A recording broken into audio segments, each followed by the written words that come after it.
Well, it's great to be here again. I think I was here a year ago, November or last November. I don't remember exactly, but good to see everybody, and it's great to be invited into this moment. I want to thank you for your poem and for your story. That was remarkable. Thank you. The passage that Rick just read is pretty incredible, right? This story that Jesus tells, and it's remarkable in a lot of ways, primarily, I think, because Jesus engages us constantly in imagination, right? You know, imagine this. A man had two sons, right? And you think, what in the world? Why is he telling us a story? But the story is so incisive, right? Because it cuts to the quick of our stories, of your story, right? That you shared. We live storied lives. It's pretty amazing. But there were some things, before I pray with you, I just wanted to mention these things because it struck me. The younger son in the story of Jesus anticipates a future in which he calls his own shots, right? A future without the encumbrance of family relationships, right? Many of us know what that's about, right? It's awkward sometimes to live in family because families bring us down and families involve us in dramas, and we want to be free from that, right? The younger son in the story of Jesus wants a future where he calls his own shots. He doesn't want the encumbrance of family. The elder son, listen to this, also anticipates a future, but it is a future in which all the work that he's done throughout his life accrues to him. It's a future in which he is banking on all the credit he feels bound to receive, right? After years of putting in loyal work in relationship to his family. Either way, the father, listen to this, the father has been reduced to the sum of all his work, right? I want my inheritance now, right? I deserve everything that you're giving to me, right? And yet listen to this pivot in the passage. The younger son becomes so exasperated and forlorn that he begins to imagine a different future for himself. It's a future in the household of the father whom he's rejected. And this is what strikes me.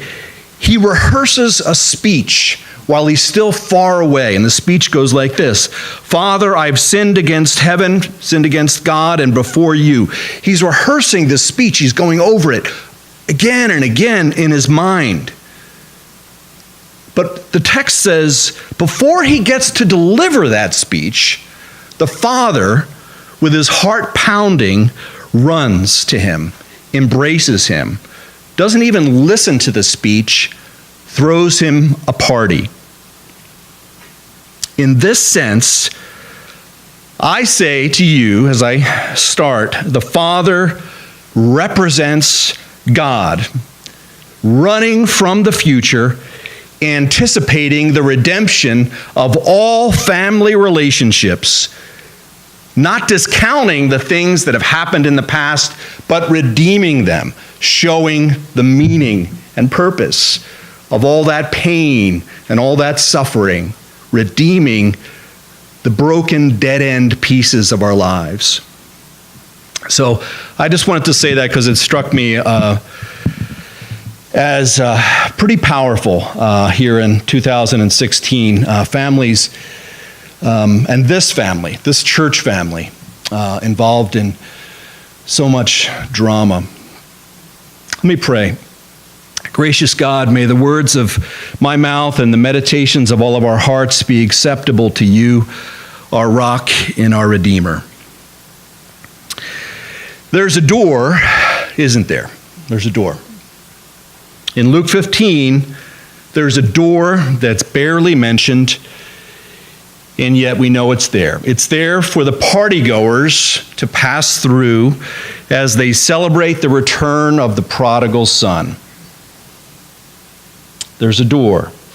And it's there as the father realizes the older son, the one who stayed home, is sulking outside. There's a door. And as with all doors, there are two sides to it. On the one side is the party, which doesn't celebrate accomplishment so much as relationship.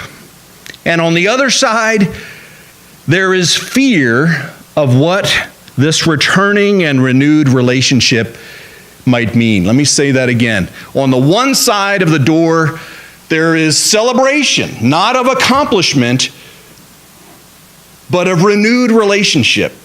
And on the other side, there is fear about what this new relationship might mean, how it will change the family dynamics. On the one side of the door, the faces are lit up like festive candles.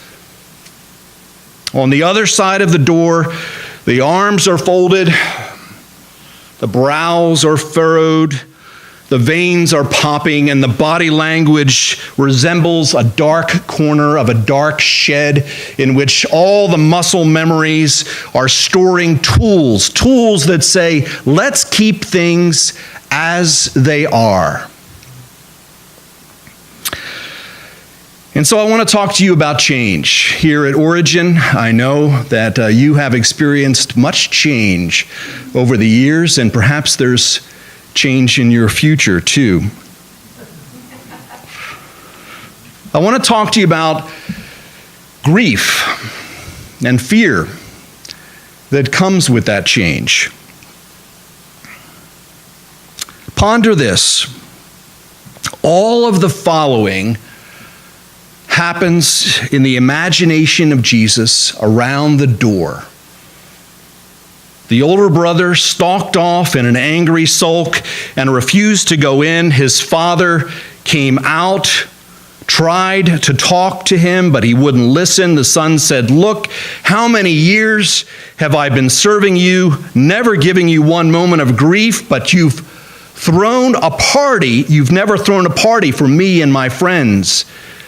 Then this son of yours, who has thrown away your money on whores, shows up, and you go all out with a feast." His father said, "Son, don't you understand? You're with me all the time, and everything that is mine is yours. But this is a wonderful time. We had to celebrate. This brother of yours was dead and is alive. He was lost and is found." And you see, it all takes place around a door. When I consider all the losses and all the findings in my 52 years of life, all the losses, right? The loss of my ring finger, right, is kind of the epitome for me of all that. And when I consider all the congregations I've served as pastor and all the people in those congregations with their own losses and findings, and when I consider all the students I've taught in various classrooms, right? 20 and 30-year-olds, returning second career students with all the losses and findings, I'm amazed at how little consideration I've given to the doors. On the one side of the door, celebration, possibility, renewed relationship. On the other side of the door, fear, grief. What's going to happen now? For instance, there was a woman in one of my philosophy classes who approached the lectern with a question about her 5-page double-spaced paper. I don't know if anyone has had the occasion to write a 5-page double-spaced paper, but it can be very daunting. The paper received a substandard grade. It received like a C for sloppy spelling, shallow thinking. I can be vicious sometimes.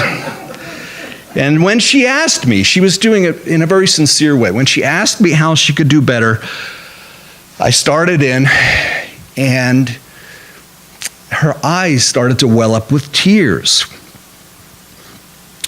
And she didn't have to, but she launched into telling me how she'd been suffering from depression and how her ex-husband had been suing her for custody of their child.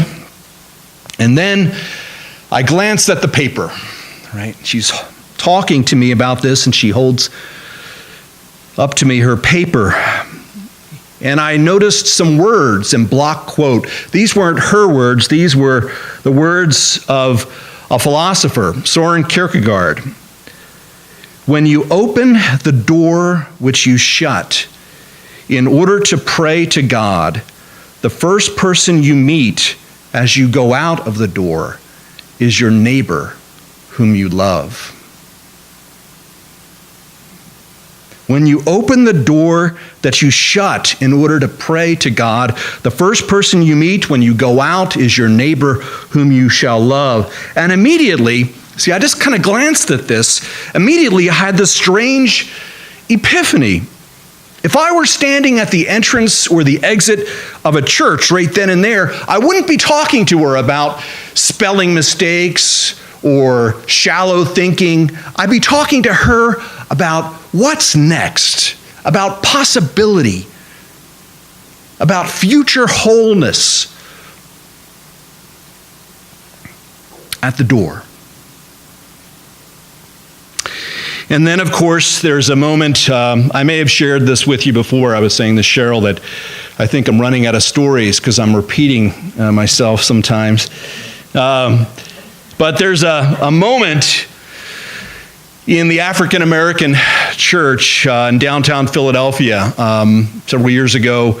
I was invited there to preach as the token white guy from the suburbs, right? And I was there with my wife, and we were kind of the only, Caucasian faces. And we were at the end of the service, and we had just finished singing Amazing Grace, and the pastor of the congregation kind of leaned over to me, and he whispered in my ear, he said, "I'd like you to open the doors of the church."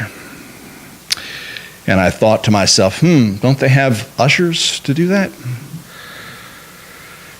And I looked in the back, and there was a kid who was functioning as the usher, and he was kind of sprawled out on the pew. He looked kind of drugged out and half asleep.